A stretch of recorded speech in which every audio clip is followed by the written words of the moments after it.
Hey guys, Assalamualaikum, it's me Nina and welcome back to Nina Story. Hari ni ada satu story yang rare bagi Nina yang Nina nak kongsi dengan korang, iaitu tentang rawatan terapi kelahiran semula. Korang pernah tak dengar terapi ni? Korang tahu tak, terapi ni pernah wujud dan telah makan korban seorang budak perempuan. Benda ni bermula bila budak perempuan tadi tu dia ada masalah perangai dan dia telah dibawa untuk mendapatkan rawatan reborn ataupun kelahiran semula. Tapi lah yang jadi bila budak tu meninggal semasa sesi terapi tadi, yang mana dia kena balut macam popiah. Bukannya balut longgar tau tak, tapi balut dalam keadaan kain yang sangat ketat. Jadi disebabkan dia lemas dan tak boleh bernafas, akhirnya dia meninggal. Dan dalam tempoh dia nak meninggal tu, diorang boleh ignore dia, tahu tak? Cerita ni memang sangat gila bagi Nina, dan kalau korang nak tahu full story dia macam mana, keep watching this video till the end. And so without wasting any time, let's get started.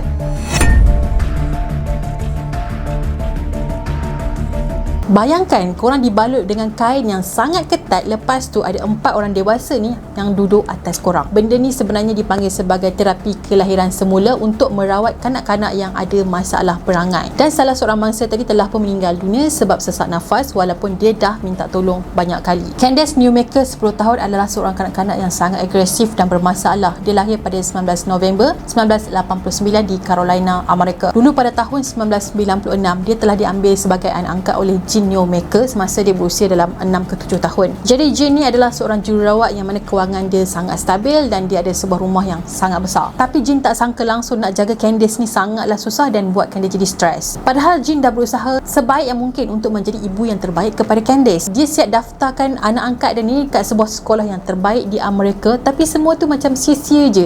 Dia belikan budak tu basikal baru, pakaian baru, apa je budak tu nak, semua dia belikan. Tapi segala usaha yang dia buat ni semuanya macam tak boleh nak create bonding antara dia dengan Candace. Sebenarnya Candace ni berasal daripada sebuah keluarga yang bermasalah dan ayah dia ni adalah seorang yang sangat panas baran dan selalu pukul dia dan juga mak dia. Candace sebenarnya ada lagi 2 adik, iaitu seorang lelaki dan juga seorang perempuan. Sejak dari kecil lagi, masa ayah dia tengah naik angin, nak naik tangan dekat mak dia kan, Candace ni mesti akan jadi penghalang antara mak dia dengan ayah dia. Dia akan halang lah daripada ayah dia pukul mak dia. Sampailah di umur 5 tahun, dia telah didaftarkan untuk diambil sebagai anak angkat. Dia dengan adik-beradik dia yang lain telah dipisahkan dan diorang ni dihantar di rumah kebajikan. Masa dia tinggal dekat rumah kebajikan ni, dia dah mula tunjuk tanda-tanda memberontak dan selalu marah. Lepas Jean dah adopt dia sebagai anak angkat, Jean cubalah nak create bonding antara diorang berdua, tapi tak pernah berhasil. Candace langsung tak tunjuk minat yang dia ni nak berbaik dengan Jean dan dia jadi sangatlah agresif. Tapi sebenarnya perangai Candace dekat luar rumah dengan dalam rumah sangatlah berbeza. Kalau dekat sekolah, dia sangatlah disayangi ataupun disenangi oleh cikgu-cikgu dia, dan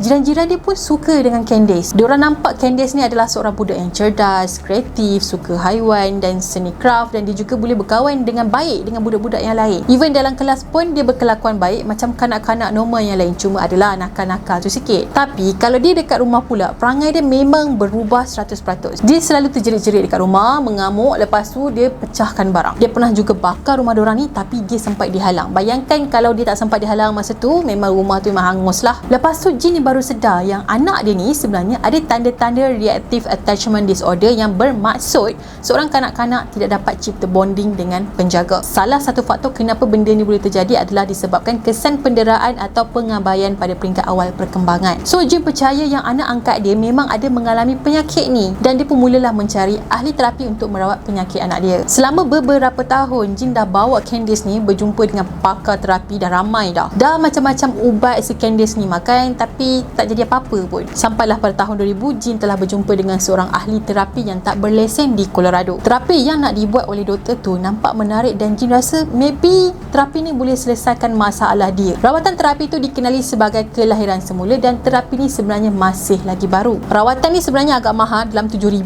si Jean ni kena bayar dekat doktor tadi, dan akan ambil masa selama 2 minggu. Tapi Jean tak kisah dengan semua tu, asalkan Candace ni boleh jadi budak normal macam budak lain dan hubungan diorang boleh rapat macam ibu dan anak. Kemudian Jean pun telah membawa Candace pada April 2000 dari Carolina ke Colorado. Pada minggu pertama, rawatan semua berjalan dengan lancar seperti yang dirancang, dan rawatan ni telah dihandle oleh seorang doktor yang bernama Cornel Watkins. Pada awal-awal rawatan tu nampak macam ada kesan positif sikit, dan pada masa inilah si Cornel tadi tu telah ubah beberapa kali dos ubat Candace. Dia sebenarnya lebih nak buat eksperimen, tahu tak? Sebab yelah benda ni kan masih lagi baru kan. Selepas seminggu setengah menjalani terapi tadi, jadi Connor pun cakap yang Candace ni dah pun bersedia untuk melalui proses rawatan kelahiran semula. Kalau ikut teori si Connor tadi, dia kata dia akan buat simulasi pengalaman muncul dari rahim. So Candace ni akan mengalami kelahiran semula semasa baby dan dia akan ada bonding dengan mak dia selepas dia dilahirkan. Lepas tu badan Candace ni akan dibalut dengan kain yang sangat ketat dan dia akan dibaringkan di bawah timbunan bantal. Kemudian Candace kena menggeliat keluar daripada selimut tadi yang dianggap sebagai rahim. Bila dia dah berjaya keluar daripada selimut tu, bermakna dia dah reborn dan bonding tu akan wujud. Jadi semasa proses reborn ni, Jin tak boleh dekat dengan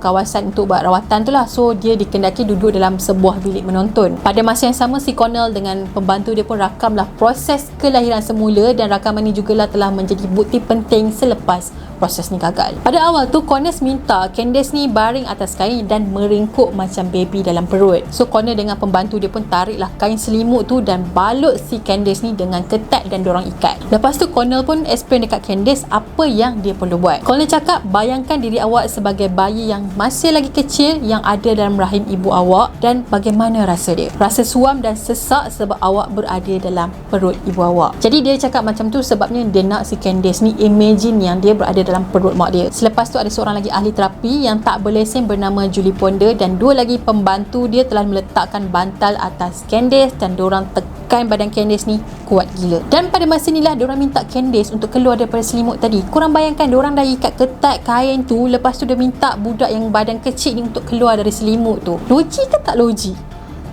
Lepas tu bayangkan ada 4 orang dewasa yang berat kolektif diorang ni 300 kilo tekan budak yang berat 31 kilo. Okey, kejap, benda ni memang tak make sense langsung. Lepas tu Connor ni pun minta untuk si Candace keluar daripada selimut tu dan tekan dengan kaki dia. Kiranya dia suruh Candace guna kaki dia tendang keluar. Kalau dia tak boleh keluar dari sana, dia akan mati dan mak dia pun akan mati. Baru 9 minit proses ni berlangsung, Candace dah cakap dia tak boleh buat. Dia dah mula menangis dan ditanya, siapa yang duduk atas kepala saya? Saya tak boleh buat dah, saya tak boleh. Masa dia menangis ni, dia dah cakap tau yang dia tak boleh bernafas. Korang bayangkan dia ada dalam selimut yang sangat ketat, gelap, lepas tu kena himpit, kena tindih dan dia susah nak bernafas. Proses ni berlangsung selama sejam lebih dan dia asyik beritahu yang dia tak boleh bernafas dan dia akan mati. Tapi diorang tak kisah langsung dan Julie ada cakap dengan Candace yang dia kena teruskan juga dan mati sekarang juga. Nina tak faham apa maksud dia kena mati sekarang juga. Maybe maksud dia kalau dia mati maksudnya maybe proses reborn tu akan terjadilah kot kan. Tapi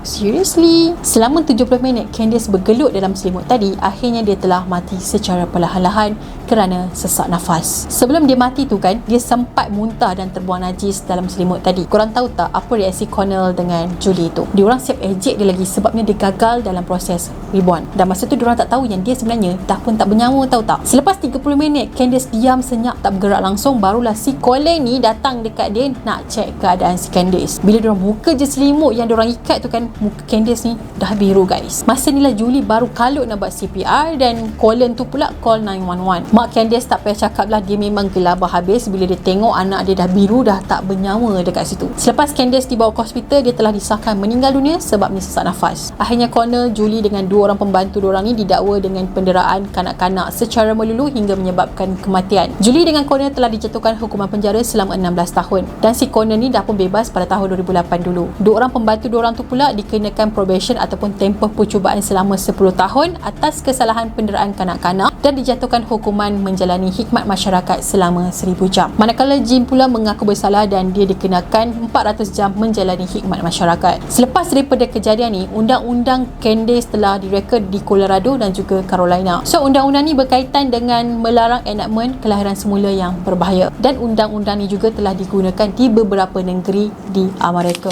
Serius tak faham kenapa korang nak kena buat proses kelahiran semula. Apa motif nak tindih budak tu sampai tak boleh bernafas, letak dalam selimut, ikat ketat-ketat, lepas tu nak suruh dia keluar?